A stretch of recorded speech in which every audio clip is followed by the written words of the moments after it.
Today we're looking at the best electric folding bikes on the market. We have got bikes from gocycle, Cube, NeoMove, MyRider and Whisper. Stay tuned. Hi folks, I'm Jason and welcome to eBike-centre. So, what are the best electric folding bikes on the market? So, to start with, we've split this into categories again, so we've got best bikes in different areas, but the headline stats you're most likely to ask to start with is which is the lightest? Well, there are three actually that are tied here. So we're going to bypass that as a category as such. I'm just going to tell you what they are to start with. So you've got the NeoMove is 17 kilos. You have got the gocycle G4i, 17 kilos, and you have the MyRider 1, also 17 kilos. So first up, we're going for the most compact bike. In this case, it's the NeoMove e-folding. I know what you're thinking, cracking name. Anyway, so this bike, if you look at it, you might say, well, that looks remarkably like an English brand called Brompton. And how on earth have they made a bike that looks identical and got away with it essentially? We don't really know how they have, but they have. And this bike is a Brompton essentially, but the battery is inside the frame, whereas the normal Brompton has the battery in a bag that hangs over the front. So the reason, a lot of you will probably be saying, the lightest bike on the market is the Brompton, but actually, well, you'll be right. But the answer to that is, it only is because it has the battery in a bag. And it's a bit of a cop-out in my opinion. The Brompton should have the battery in the frame. If it did, the Brompton would be sat here instead of the e-folding from NeoMove. But it's not, so here we are, I have the NeoMove, and I'll stop with my rant now and talk about the actual bike. So it comes in, as I said before, it's 17 kilos. It's got a 245 battery with a range of up to, let's say, 30 miles. And it folds down in almost an identical fashion to the Brompton, so it's very, very compact. Using 16-inch tyres, and it's got a rear hub drive motor on the back. It's also got Nexus 5-speed gearing, which I think is quite remarkable to keep the weight at 17 kilos with hub gearing, but it makes it really nice and easy to use. Folds up nicely, the derailleur is not going to get in the way when you're folding the bike up, and it's a perfect bike for commuting. So it's got a 35 Newton meter motor. It comes in three different colours. It's got lights, mudguards and pannier rack. As I said, it's definitely the most compact. So if you need a bike that's easy to get on and off the train or a tube, or you live on a boat, or you live in a small apartment and you need something that's very, very compact, this could be the bike for you. One last thing, it's also pretty much half the price of a Brompton at 1,619. So bear that in mind. Is the Brompton twice as good? It is undoubtedly a better build, but is it twice as good? I'll leave that up to you. Next up, we have got the best to ride, and undoubtedly, in my opinion, it's the gocycle G4i. So this bike gets its origins essentially from an ex-McLaren F1 designer who decided that all folding bikes were pants. And as a result, he wanted to build one that rode like a proper bike, and hence not the G4, it was the original gocycle was born. And ever since then, it's pretty much kept the same geometry and characteristics. It's got better at folding, it's got better motors, it's got better batteries. Over the years, it's got tweaks here and there, but overall, the original geometry sticks, and it is excellent. It does ride very, very much like a normal bike, and you can use a gocycle every day. There's no two ways about it. Most folders are compromised in some way. The gocycle really isn't. Add to that, it's one of the lightest bikes on the market. It's got one of the most advanced and powerful motors, or hub drive motors on the market.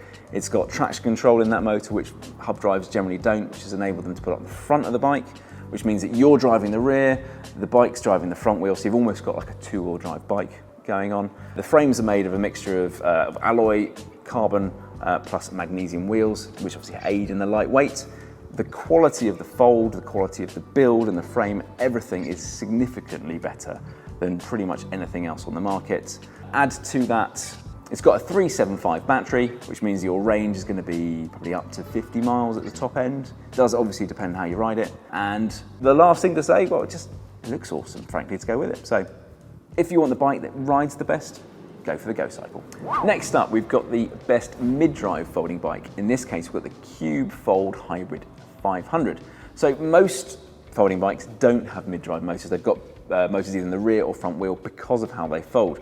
They generally fold in and around the bottom bracket area, which is where the motor would sit in the mid-drive, so there aren't many about. However, Cube have got a very good Bosch-powered one. It's got the 65 Newton meter BS2, so not the smart system, motor in there with a 500 battery, which gives you plenty of torque, 65 Newton meters to be precise, which is way more than any of these other bikes produce. The most powerful motors on most hub drives are going to go up to 40, so if you've got some big hills on your route, you might want to think about going for a mid-drive Bosch version. So the Cube could well be for you. They've also got more range. You're looking at 60, 70 miles of range on that 500 battery. And the main thing is the riding feel. These feel so much better. The mid-drives as a whole feel so much more natural and so much easier to ride. So if you're looking for riding characteristics plus more power, then have a look at this bike. It is $2,999.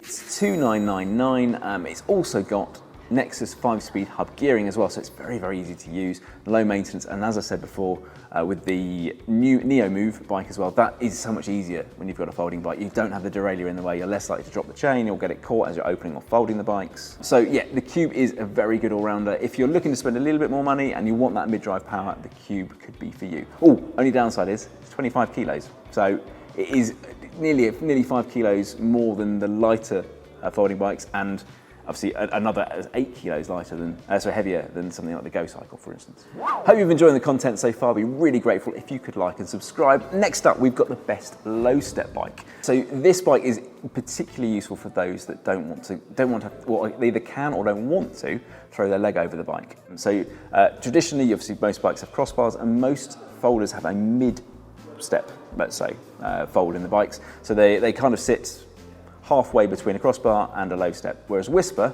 in the 805, which we're going through now, 806, in fact, not 805, the 806, the crossbar, it bends down like a low step hybrid. So for those that can't get on or struggle to get over their bikes, this is a very, very easy option instead. As a result, the bike is very traditional in how it looks. It does, however, ride very, very nicely. It's got, sounds weird to say this, but it's got a slightly slacker head angle on the front fork, which makes the bike less twitchy, because most folders are a little bit twitchy. Given the size of the wheels. This has got 20-inch wheels to the bike. It's got a rear hub drive motor, and it's also got 3 battery options. It can give you a range from sort of 30 to 90 miles, depending on those options in terms of batteries. Plus, there is also the option of a torque sensor in this bike. So most bikes that have got hub motors don't have torque sensors. This one has the option of doing that, which makes the riding feel more realistic. By working out how much torque you push through the pedal, the motor then amplifies your effort based on your torque, so it feels like a normal bike. And then one big thing that Whisper have up their sleeve that nearly no one else does, or possibly no one else does, they have the ability in the UK, this isn't applicable to the US or other markets, but certainly in the UK, you're not allowed to have a bike with a full throttle. That is, you have to pedal.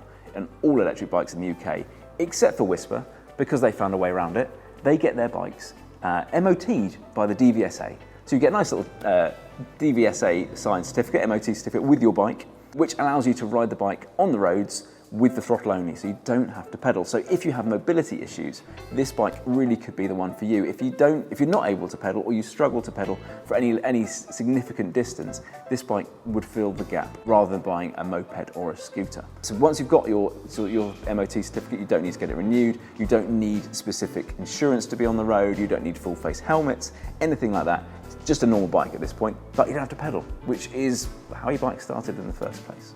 So this, if you're struggling for mobility, this bike really could be the one for you. Moving on, we have got the bike that I think is the most fun to ride, and that is the MyRider. In this case, we're talking about the MyRider 1. That's a single speed bike. It's 16-inch wheels, so much smaller than the others. The only other one in the list that has 16-inch wheels is the Neo Move. As a result, the MyRider and the Neo Move are very, very comparable in terms of their compactness, in terms of their overall riding characteristics are similar, but being so short, in this case, it's really fun to ride. It's just, you jump on it and it's a blast. You think it's going to be twitchy and horrible, but it's got rear suspension on it, which apart from the gocycle, none of the others have. It's got a punchy 40 Newton meter motor, it's single speed chain.